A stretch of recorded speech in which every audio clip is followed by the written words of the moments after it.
Twongeye kubasuhuza kandi tunabasabira ngo Imana ibiyereke muyibonere n'amaso yanyu murusheho kuyizera kandi munayisenge muyizi, atari bya bindi byo kuyisoma mu bitabo cyangwa kuyumva abandi bayivuga. Nk'ibisanzwe iyi ni Hope Restoration, tubahaye ikaze aho tugiye kubagezaho ibintu bine bishobora kugutandukanya n'Imana, ikaguta kure y'amaso yayo, ukabura wa munezero w'agakiza, maze Satani akakwigarurira ugatangira kuyoborwa n'imbaraga z'abadayimoni. Tubyemere cyangwa tubihakane, Imana iriho kandi abayikeneye irabiyereka, ikabaha n'ubwenge bwayo butuma barushaho kuyisobanukirwa. Abagira ubwo buntu bwo guhabwa ubwenge bwayo bamenyesha ibyayo, iyo badafitanye umubano mwiza cyangwa ubusabane nayo barabimenya, biyumvamo ko hari ikintu cy'agaciro cyabavuyemo, ari umunezero w'agakiza. Ese ni ibiki bishobora kudutandukanya n'Imana kugira ubwo wa munezero w'agakiza twumva ntawo dufite? Ikintu cya mbere kidutandukanya n'Imana tukabura wa munezero w'agakiza ni ubusambanyi. Ubusambanyi ni kimwe mu byaha Imana yanga cyane. Ibindi byaha byose bikorerwa hanze, ariko ubusambanyi bwo bubera imbere mu mubiri. Kandi twibuke ko ijambo ry'Imana ritwigisha ko imibiri yacu ari bwo buturo bw'Uwiteka. Gusambana cyangwa se kuryamana n'uwo mutashakanye byanduza umubiri.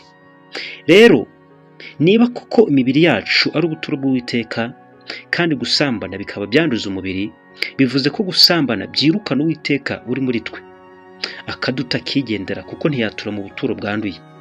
Iyo amaze kwigendera, bwa buturo bwinjiramo abadayimoni, maze bagatangira kutuyobora, bagategeka imibiri yacu, bakayikoresha ibibi gusa.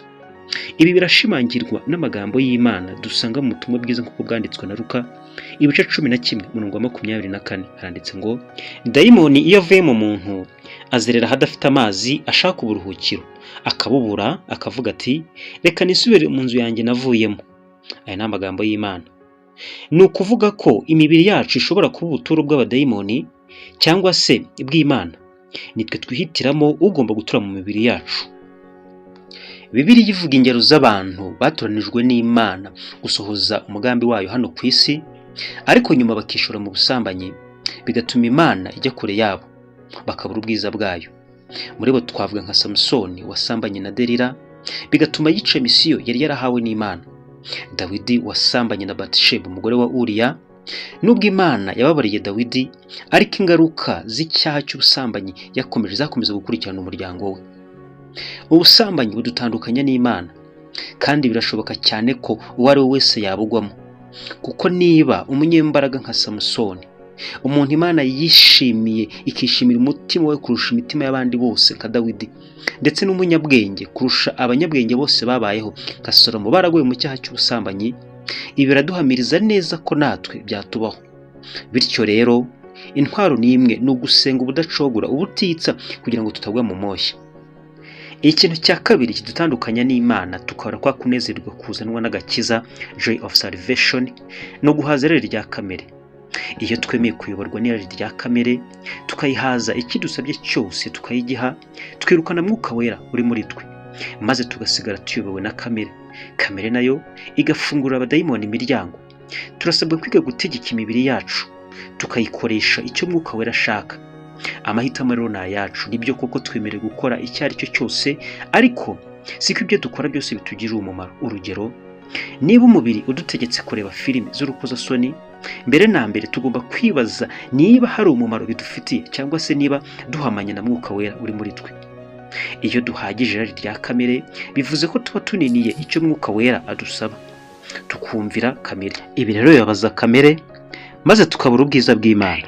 Ijambo ry'Imana riratubwira ngo muyoborwe na Mwuka, kuko aribwo mutazakora icyo kamere irarikira. Abagalatiya 5:16.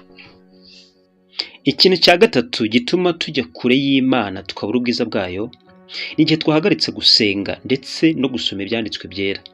Nibyo kuko tudasenze twagwa, kuko Satani azi neza intwaro y'ibigeragezo ko ari amasengesho ndetse n'ijambo ry'Imana. Rero iyo bihagaze, abona urwaho yinjiriramo.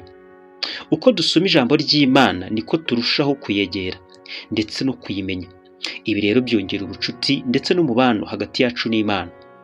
Amasengesho nayo ni umuyoboro tuganiriramo n'Imana, tukayibwira ibyo twifuza, maze nayo ikadusubiza. Bityo rero umubano wacu nayo ugakomera.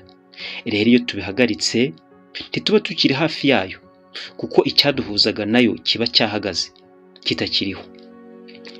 Ikintu cya kane kidutandukanya n'Imana tukabura ubwiza bwayo ni ururimi, uru rwacu rudukoresha tuvuga. Iyo tubuze imbaraga zo kuyobora ururimi rwacu, twisanga tuvuga ibitanezeza Imana maze bikadutandukanya nayo. Ururimi ni rwo dukoresha twiyemera, tuvuga bagenzi bacu nabi, tugambana ndetse tunabeshya. Ibi byose Imana ntibikunda. Niyo mpamvu iyo tunaniwe kuyobora ururimi rwacu, dushyira mu kaga ko kubura presence y'Imana, ikaduta kure y'amaso yayo. Ese waba warigeze kujya gusenga nyuma y'uko wahoze uvuga amagambo wiyemera cyangwa se y'ubwibone, wiyamamaza cyangwa unenga abandi? Uko byagenda kose, niba byarakubayeho, uzi ukuntu byagusabye imbaraga nyinshi cyane kugira ngo wongere kubona presence y'Imana, wumve ko muri kumwe. Ijambo ry'Imana ritwigisha ko ngo ururimi rwonona umubiri wose kandi rugakongeza na kamere yacu yose. Bivuze ko ururimi ari ikintu cyo kwitondera, kuko iyo turukoresheje nabi rudutandukanya n'Imana.